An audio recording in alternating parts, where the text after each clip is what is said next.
We're going to go ahead and take a look at number 19 from section 6.1, which deals with polynomial and radical equations.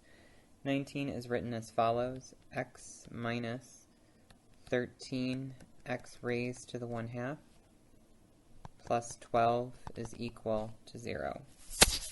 So one of the first things that I would suggest doing is revealing all the exponents on the variables, and that might indicate to you what kind of pattern you would be seeing. So I'm going to go ahead and highlight this in orange.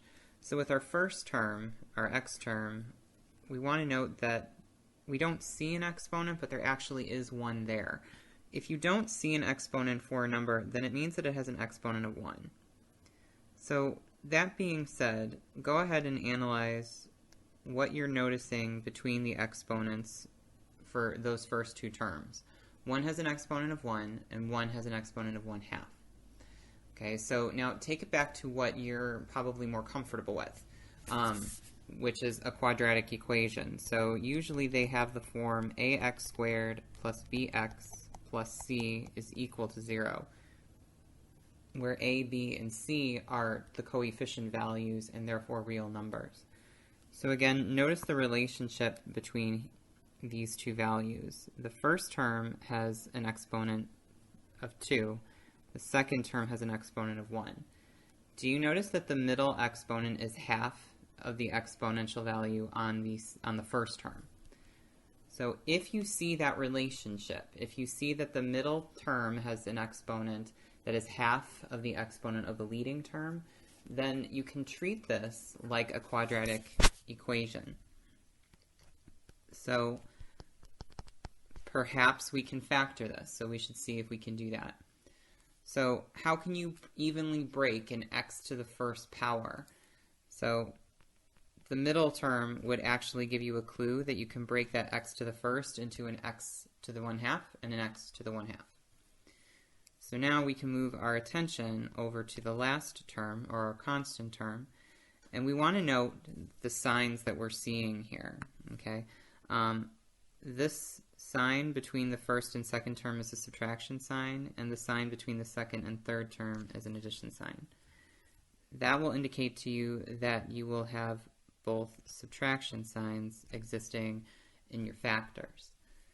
And then 12, we would say, let's try 12 and 1. If you're not sure if this is the correct way to factor it, what I would suggest doing is pausing the video and doing the multiplication. FOIL out these two binomials and see if you arrive back at the same problem that we started with. Okay.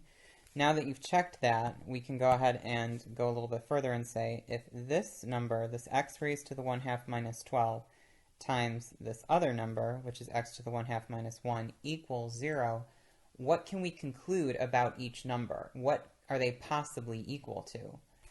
Well, we can say x raised to the 1/2 minus 12 could be 0, and x raised to the 1/2 minus 1 could be 0. So either one could actually be equal to 0. There's no, it's kind of a guarantee because of what we know about multiplication and how to get a product that is equal to 0. So from here, we would go ahead and start isolating x.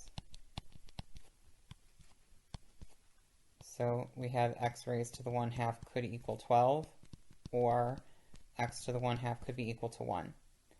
So if you need to, what I would suggest doing is you can rewrite this so that it looks like a radical expression. So x raised to the 1/2 is the same thing as the square root of x equaling 12. Likewise, we can say the same thing here. This is the square root of x is equal to 1. So what we can do now is we want to get x completely by itself. So in order to get rid of that square root, we would need to square both sides. So those clear out, that clears out, and we are left with x is equal to 144, or x is equal to 1. So there are your two solutions, and this is number 19.